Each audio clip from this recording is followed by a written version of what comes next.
So we have some change coming in, and you might have been feeling this change coming in. It's a transition. It's a nervous transition, okay? It's because you've accepted some sort of truth. You have been through the trenches to discover your worth and your value. Through the trenches, okay? So this change requires you to make an actual action step towards self-forgiveness. Action steps towards self-forgiveness means prioritizing self, and you have your ethics and morals here sitting right beside your worth, your divine feminine worth. So you have figured out your worth within the divine. And when you figure out your worth in your divine, you develop these new ethics and morals, these new spiritual principles. And it looks like, when you love yourself, you're not going to put yourself in situations that are going to make this anxiety or nervous system. This is even chatter or gossip or going around in places and spaces. You know that feeling whenever you walk into a room and everybody just got done talking about you, especially being gifted and intuitive, like you, so sensitive to energy, right? You're not going to do that. You've been there, done that, got the t-shirt, got the koozie, right? You've been there, done that. And you work too hard to bring so much healing to yourself, to put your nervous system to backtrack, to put your nervous system like that. So there's a little bit of anxiety about making this transition into doing something for yourself or prioritizing self in a certain way, or just kind of just fully being committed to your self-love and your self-journey. We have the ring in the heart here, right? That's committed to love. Sure, you're committed to the people you love.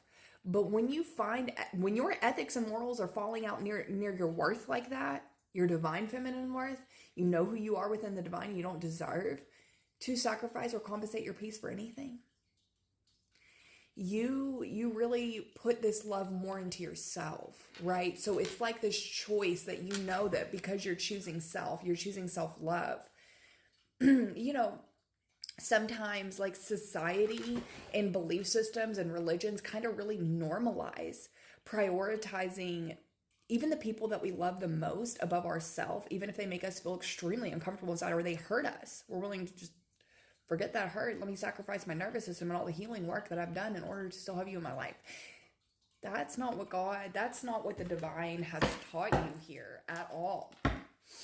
So you know that things are moving in your favor. And within this situation, within this place and space, and what you have been learning through all of these the planets doing their dance, the eclipse doing everything that's doing, what you've gone to the depths of yourself, and you faced your shadows, you faced your wounds, and you realize what your truth is.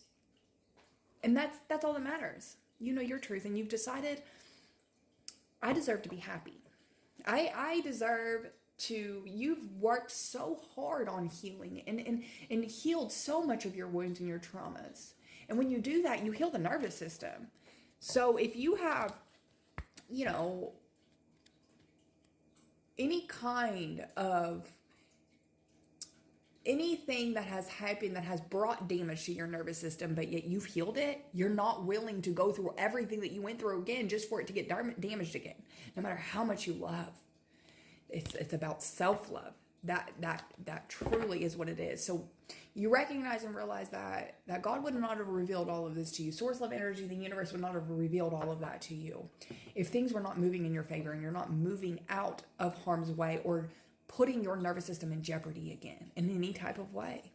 So this is a lack of progression, meaning you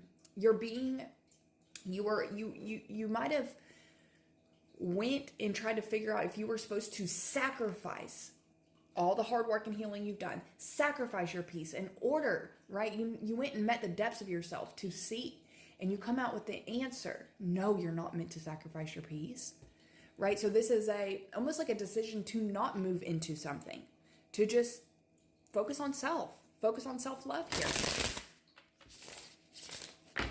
Because you know what the divine has showed you, and you are not meant to if things are happening outside of the realm of your control, you're not meant to like try to like bang on that door or try to make that door open. That door will open with ease and it won't disturb your peace.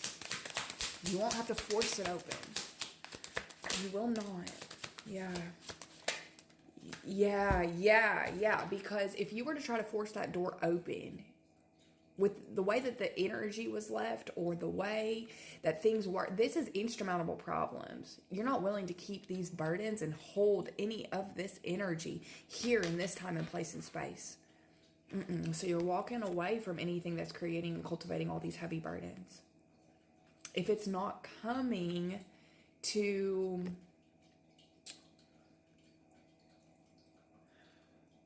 contribute to the peace that you've acquired, add value to it. If it's going to take away from it at all, you're walking away. And I think that's a very good choice. This commitment to love is not love how much you love people, places, and things outside of you. You do. But there comes a point in time sometimes where you do have to prioritize self-love first. And that is the greatest act of self-forgiveness. It's an action word. I love you.